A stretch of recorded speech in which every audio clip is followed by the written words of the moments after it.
Hey guys, this is an unboxing of the newest Nintendo Switch OLED. I got this in stock at Walmart for MSRP. It's the white model, and yeah, let's get into it. So here are the two Joy-Cons in the Nintendo Switch OLED. I really like all of the new changes that they've done, and the new white Joy-Cons are actually kind of a grayish color.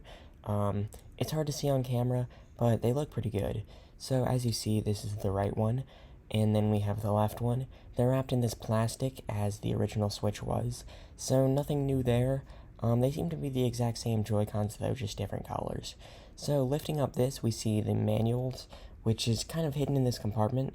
It's just the health and safety stuff that Nintendo has been shipping forever. That was there on the old Switches too. We also see the USB Type-C AC adapter, which I like the Nintendo Switch AC adapter, even though this is the only one that will really work with the dock. We also have the new HDMI cable, which is slightly different, and the new slightly different Joy-Con grip.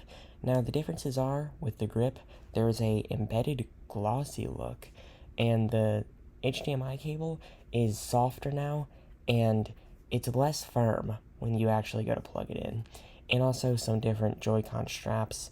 They have this different texture on the fabric of them, which looks pretty cool. Reminds me of the Animal Crossing ones. Then we have the dock, which is what most people will buy this for, other than the OLED display. So this dock is really cool. It's pretty much redesigned for 2021. So getting it out of this bubble wrap and wrapping stuff, whatever it's called, we can see the differences. So it's completely redesigned. You still slide the Switch in through the top, but it now has a different cable management setup, rounded edges, a non-slip thing on the bottom, a LAN port, HDMI port, and USB-C port. Of course, we did have the HDMI and USB-C port before, but we also do lose one USB port. Thank you for watching, and goodbye.